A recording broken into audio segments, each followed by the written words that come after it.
রেসিপিতে সবাই স্বাগতম জানাচ্ছি। আজকে আমি একটা নতুন ভিডিও নিয়ে এসেছি, সেটা হচ্ছে চিকেন চাপ। কীভাবে খুব সামান্য কিছু মশলা দিয়ে আমরা ঘরের উপকরণ দিয়ে আমরা চিকেন চাপ তৈরি করতে পারি, তা আজকে দেখিয়ে দিব। তার জন্য বন্ধু কী কী লাগছে রেসিপি তৈরি করতে।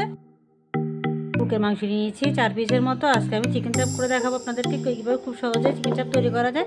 নিয়ে নিয়েছি, পরিষ্কার করে নিয়েছি মাংসগুলো। এবার আমি একটু কাঁটা চামচের সাহায্যে একটু ছিদ্র করে নিব, যাতে ভিতরে মশলাগুলো ঢুকতে পারে সহজে। সেজন্য আগে একটু আমি ছিদ্র করে নিচ্ছি, চারপাশে ছিদ্র করে নিব। বন্ধুরা, এটা আমি কাঁটা চামচের সাহায্যে সবকটি পিসে ছিদ্র করে নিয়েছি। এবার আমি একটা সাইডে রেখে দিব। বন্ধুরা, এখানে আমি একটু প্লেট নিয়েছি। এবার আমি কিছু এখানে মশলা মিক্স করবো, এটা দেখিয়ে দিচ্ছি কী কী লাগতেছে আমার। এখানে আমি গরম মশলা দিয়ে দিচ্ছি 1 চামচের মতো, দিয়ে দিচ্ছি 1 চামচের মতো হলুদ গুঁড়ো, দিয়ে দিচ্ছি 1 চামচের মতো লাল মরিচের গুঁড়ো দিয়ে দিচ্ছি।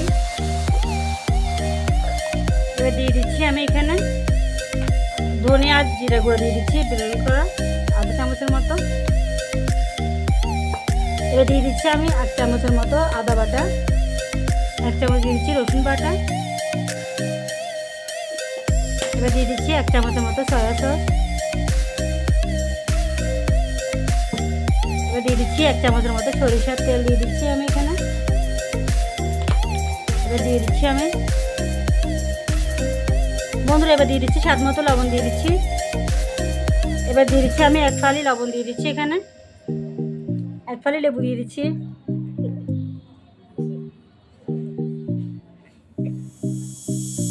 বন্ধুরা, সব কিছু মিশ্রণ আমি একসাথে মেখে নিব হাতের সাহায্যে। এভাবে মেখে নেওয়ার উদ্দেশ্য হচ্ছে কোনো জায়গায় কোনো জায়গায় যাতে কম বেশি না হয়, সেজন্য আগে পেস্টটা তৈরি করে নিচ্ছি, তারপরে আমি মাংসগুলো এখানে অ্যাড করে নিব। এবার আমার সব কয়টি মশলা আমার মিক্স করা শেষ। এবার আমি একটু একটু করে মাংসের পিস এখানে দিয়ে এগুলো মেখে নিচ্ছি।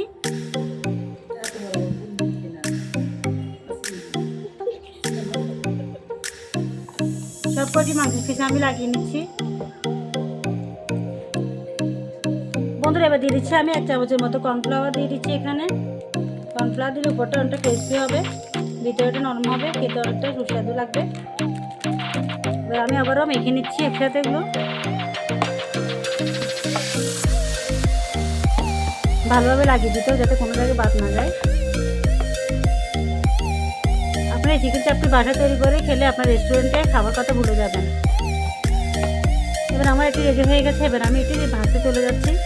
বন্ধু, চুলে আমি একটু পাইপিং বসিয়েছি। এবার দিয়ে দিচ্ছি আমি সরষের তেল। আপনার চাপটা সরষের তেলটা বানানোর চেষ্টা করবেন, সরষের তেল দিলে এদের স্বাদ অনেকটা বেড়ে যায়।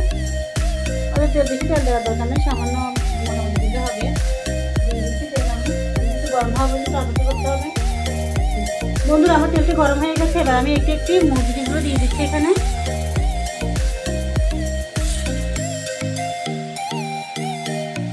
বন্ধুরা, সব কয়টি মুরগির চাপে আমি দিয়ে দিচ্ছি এখানে। এবার আমি চুলাটি মিডিয়াম লো আঁচে রেখে এটি একটা সাইড ভেজে নিব। বন্ধুরা, আমার চাপের একটি সাইড হয়ে গেছে। এবার আমি উল্টে দিচ্ছি। আমি সব কয়টি উল্টে দিচ্ছি।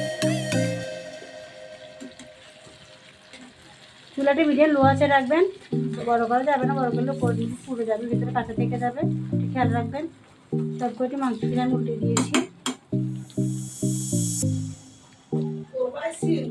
আমার চাপগুলো হয়ে গেছে, আমি একটু একটু তেল থেকে ছেঁকে তুলে নিচ্ছি।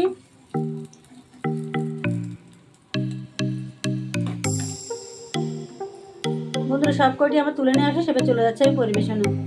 রেডি হয়ে গেলো আজকে চিকেন চাপ রেডি হয়ে গেছে। এবার আমি একটু উপরে সস দিয়ে দিচ্ছি পরিবেশনের জন্য। এই সসটা দিলে অত্যন্ত টেস্ট হয়। আপনি নিজেরা যখন তৈরি করবেন সসটা দিয়ে খাবেন। বন্ধুরা, এবার রেডি হয়ে গেলে আমার চিকেন চাপ। দেখুন দেখতে কত সুন্দর হয়েছে, আর খেতেও কতটা মজাদার। নিজেরাই ট্রাই করবেন, যখন বাসায় একবার তৈরি করে খাবেন হোটেলের খাওয়া ভুলে যাবেন। তো একবার হলে আমার রেসিপিটি ফলো করে তৈরি করবেন।